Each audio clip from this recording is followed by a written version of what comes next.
तो शिला प्रभुपाद जी कहा करते हैं कि हरे कृष्ण महामंत्र में जो राम शब्द है ये बलराम जी को भी इंगित करता है, और हम सबको बलराम जी की कृपा से ही उनके प्रतिनिधि गुरु के माध्यम से ये मंत्र प्राप्त होता है।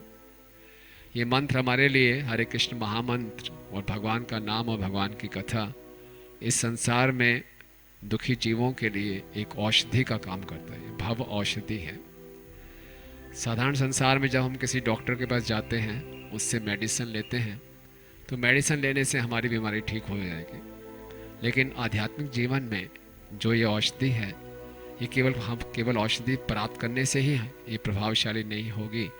इसका पूरा प्रभाव पड़ेगा जो ये औषधि देता है उसकी कृपा से, यानी कि गुरु की कृपा से ही हमें औषधि प्राप्त होती है, और गुरु की कृपा से ही ये औषधि हम पे प्रभाव डालेगी। यानी कि ये हरि नाम मिलने के बाद भी हम अपने आप में स्वतंत्र नहीं हैं, हम पूर्ण रूप से कृपा पर निर्भर हैं। और जो गुरु की कृपा प्राप्त होती है वो बलराम जी की कृपा है। तो बलराम जी से आज हमें खूब प्रार्थना करनी चाहिए, क्योंकि भागवतम के 7वें स्कंद में 15वें अध्याय में नारद मुनि जी युधिष्ठिर महाराज को बता रहे हैं कि हम अपने हृदय को कैसे शुद्ध कर सकते हैं, जो हृदय में तरह तरह के अनर्थ हैं। तो उसमें फिर वो निष्कर्ष देते हैं कि एतत् सर्वम गुरु भक्त्या पुरुषम अंजसा जयेत, कि इन सब अनर्थों से एक जो जीव है इसका ऊपर विजय प्राप्त कर सकता है केवल गुरु की भक्ति के द्वारा।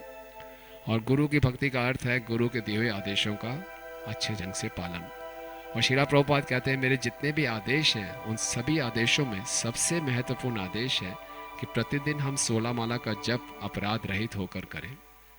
तो आज बलराम जी से हम ये प्रार्थना करें कि उनके विशेष प्रतिनिधि प्रभुपाद से जो हमें ये कृपा प्राप्त हुई है, उनके आदेशों को हम बहुत गंभीरता से लें। दिखने में आदेश बहुत सरल सा है, लेकिन इस सरल आदेश का भी हम अच्छे ढंग से पालन करेंगे तो हमें बहुत विशेष कृपा प्राप्त होगी। तो बलराम जी से हम यही प्रार्थना करें कि प्रभुपाद जी का जो सबसे महत्वपूर्ण संदेश है कि हम अच्छे ढंग से हरि नाम लें और हरि नाम का प्रचार करें।